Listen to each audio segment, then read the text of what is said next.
Transformers 1 comes out this Friday. I got to see it at an early screening this past weekend, so let's talk about it.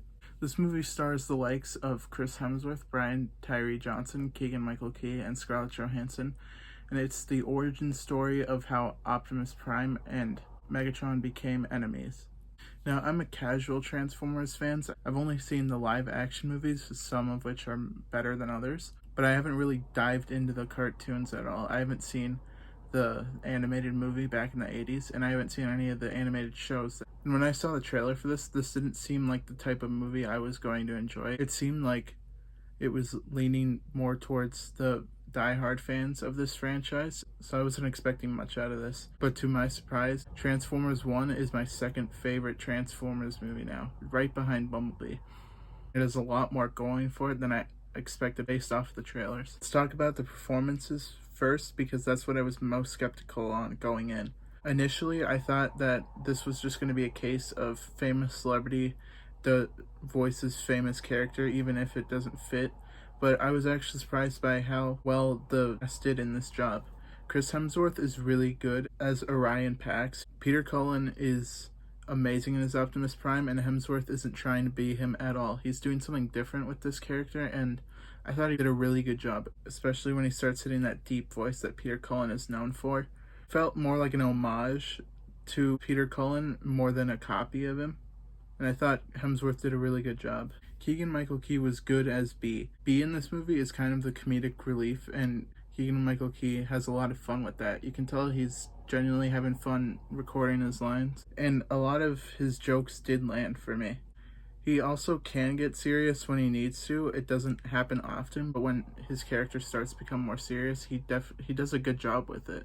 Brian Tyree Henry as D16 is amazing. He definitely gives the best performance out of the entire cast. He starts off pretty friendly and innocent, but near the end, he becomes very menacing, and I was surprised by how good he was doing. There were some moments that actually hit me hard because of his excellent performance. Scarlett Johansson is pretty good in this movie, but she's definitely the most underused. Her character has an interesting storyline in the first half of the movie, but it felt like she didn't do much during the second half, like she was just kind of there. The animation in this movie is gorgeous. The characters and landscapes in this movie have so much detail.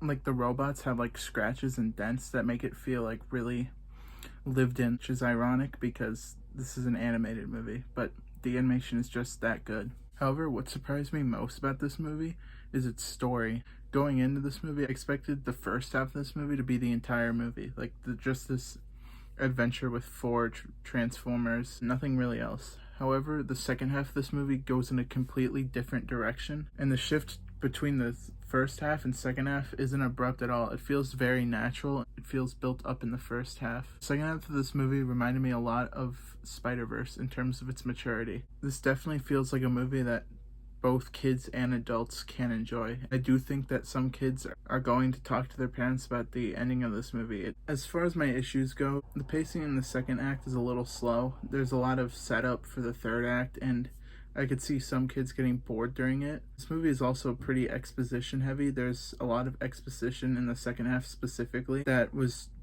obviously just there for casual Transformers fans who didn't know this stuff going in. I feel like it could have been spread out more as the movie went on. Like, I'm not kidding, the first scene in this movie has exposition. It just felt like it wasn't spread out enough. Overall, though, Transformers 1 was a surprisingly great movie.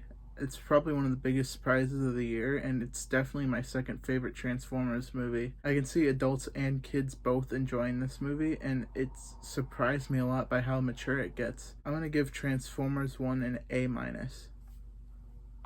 Thank you guys so much for watching this video. Let me know what you guys thought of Transformers 1 in the comments down below, and I'll see you guys next time.